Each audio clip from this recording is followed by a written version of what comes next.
नमस्कार दोस्तों, आज आप लोगों को धनतेरस की कथा सुनाएंगे। कहा जाता है कि एक समय भगवान विष्णु मृत्युलोक में विचरण करने के लिए आ रहे थे। तब लक्ष्मी जी ने भी उनके साथ चलने का आग्रह किया। तब विष्णु जी ने कहा कि यदि मैं जो बात कहूँ तुम अगर वैसा ही मानो तो फिर चलो। तब लक्ष्मी जी उनकी बात मान गई और भगवान विष्णु के साथ भूमंडल पर आ गई। कुछ देर बाद एक जगह पर पहुंचकर भगवान विष्णु ने लक्ष्मी जी से कहा कि जब तक मैं न आऊं तुम यहाँ ठहरो, मैं दक्षिण दिशा की ओर जा रहा हूँ, तुम उधर मत आना। विष्णु जी के जाने पर लक्ष्मी के मन में कौतूहल जागा कि आखिर दक्षिण दिशा में ऐसा क्या रहस्य है जो मुझे मना किया गया है, और भगवान स्वयं चले गए। लक्ष्मी जी से रहा न गया और जैसे ही भगवान आगे बढ़े लक्ष्मी भी पीछे पीछे चल पड़ी। कुछ ही आगे जाने पर उन्हें सरसों का एक खेत दिखाई दिया जिसमें खूब फूल लगे थे। सरसों की शोभा देखकर वह मंत्रमुग्ध हो गई और फूल तोड़कर अपना श्रृंगार किया और आगे बढ़ गई। आगे जाने पर एक गन्ने के खेत से लक्ष्मी जी गन्ने तोड़कर रस चूसने लगी। उसी क्षण विष्णु जी आए और यह देखकर लक्ष्मी जी पर नाराज होकर उन्हें शाप दे दिया कि मैंने तुम्हें इधर आने को मना किया था पर तुम न मानी और किसान की चोरी का अपराध कर बैठी। अब तुम इस अपराध के जुर्म में इस किसान की 12 वर्ष तक सेवा करो।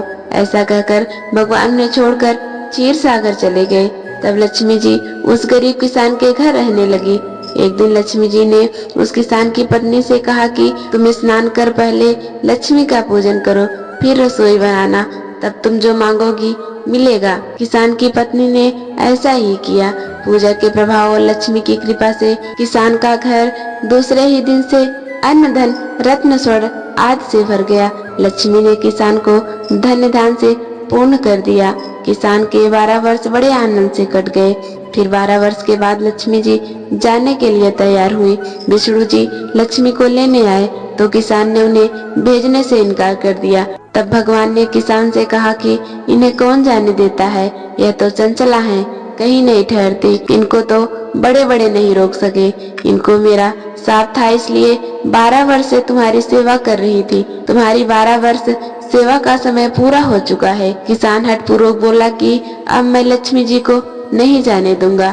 तब लक्ष्मी जी ने कहा कि हे किसान, तुम मुझे रोकना चाहते हो तो जो मैं कहूँ वैसा करो। कल तेरस है, तुम कल घर को लीप पोत कर स्वच्छ करना, रात्रि में घी का दीपक जलाकर रखना और सायंकाल मेरा पूजन करना और एक तांबे के कलश में रुपए भरकर मेरे लिए रखना। मैं उस कलश में निवास करूंगी, किंतु पूजा के समय तुम्हें दिखाई नहीं दूंगी।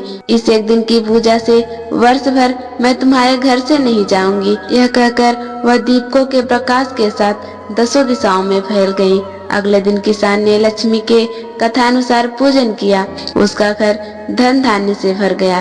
तभी से धनतेरस के दिन माँ लक्ष्मी की पूजा होने लगी।